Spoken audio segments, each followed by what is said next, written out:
দখলদার ইসরায়েলকে লুকিয়ে অস্ত্র দিতে যেয়ে ধরা পড়ে গেছে সৌদি জাহাজ বাহরি। যুক্তরাষ্ট্র থেকে অস্ত্র নিয়ে আসা সৌদি আরবের একটি জাহাজ আটকে দিয়েছে ইতালির জেনোয়া বন্দরের কর্মীরা। জাহাজটিতে ইসরায়েলের জন্য গোপনে অস্ত্র নিয়ে যাওয়া হচ্ছিল। জাহাজটি জেনোয়া থেকে অস্ত্র বোঝাইয়ের কথা ছিল, যেগুলি দুবাইতে নিয়ে যাওয়ার কথা ছিল, কিন্তু ইতালির বন্দর কর্মীরা জানতে পারেন ওই জাহাজে আগে থেকেই অস্ত্র ও গোলাবারুদ ছিল, যেগুলি ইসরায়েলে নিয়ে যাওয়ার কথা ছিল।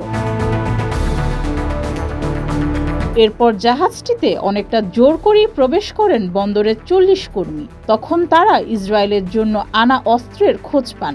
ইতালির জেনোয়াতে আসার আগে জাহাজটি যুক্তরাষ্ট্রের মেরিল্যান্ডে গিয়েছিল। এর আগে 2019 সালে জেনোয়া বন্দরের কর্মীরা একইভাবে অস্ত্রবাহী একটি জাহাজ আটকে দিয়েছিল। তবে সৌদি আরবের জাতীয় জাহাজ কোম্পানি বাহরি ইসরায়েলে অস্ত্র পরিবহনের সঙ্গে জড়িত থাকার অভিযোগকে সম্পূর্ণ মিথ্যা এবং ভিত্তিহীন বলে দাবি করেছে।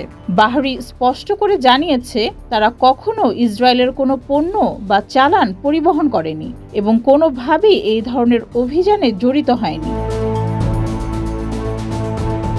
2023 সালের অক্টোবর থেকে গাজায় বর্বর গণহত্যা চালাচ্ছে দখলদার ইসরায়েল। ইসরায়েলরা গাজায় যেন বর্বরতা চালাতে আর কোনো অস্ত্র না পায়, সেজন্য ইউরোপের বিভিন্ন দেশের বন্দর কর্মীরা তৎপর রয়েছেন। এরই মধ্যে সৌদি আরব মুসলিম দেশ হিসেবে ইসরায়েলকে গোপনে অস্ত্র দিচ্ছে ফিলিস্তিন ধ্বংসের জন্য, যা বিশ্ববাসীর জন্য উদ্বেগজনক। ডেস্ক রিপোর্ট, যুগের চিন্তা।